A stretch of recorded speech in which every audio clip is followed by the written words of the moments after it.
There is a certain patient in the psych ward of a hospital who is convinced that he is dead. He wanders the hallways daily. He bothers no one, and no one pays him any attention. He is convinced that everything around him is an illusion. The hospitals, the hallways, the psychiatrists, the doctors, the nurses are all just a dream. The psychiatrists have tried everything to convince this man that he is very much alive, but to no avail.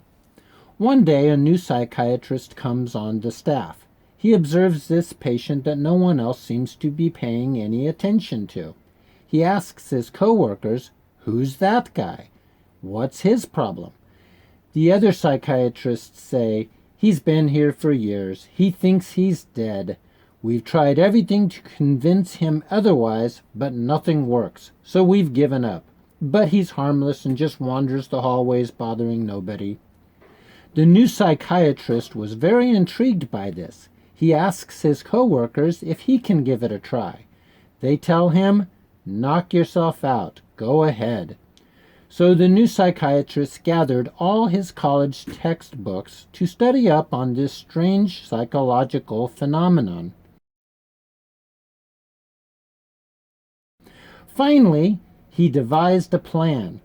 He calls the patient into his office for an appointment and asks him, "Do you want to be convinced with evidence that you are alive?" The patient replies, "Of course I'm open to evidence, but it's no use since I'm dead, and you are a dream. This is all an illusion. This is all just my imagination. Nothing here is real." So the new psychiatrist gathered multiple anatomy textbooks that deal with the blood circulation in the heart. For week after week of weekly appointments, the psychiatrist and his new patient spent the next several months studying the human anatomy blood circulation system, until finally they arrived at the chapter about how, when a person is dead, their heart stops pumping, and therefore no blood is flowing, and therefore dead men don't bleed. But by this time the patient was growing very perturbed at these long, boring, weekly anatomy lessons, and finally blurted out, "All right already, so dead men don't bleed. But what does that have to do with me?" And with that, the psychiatrist pulls out a pin, reaches across his desk, and jabs the guy in the arm.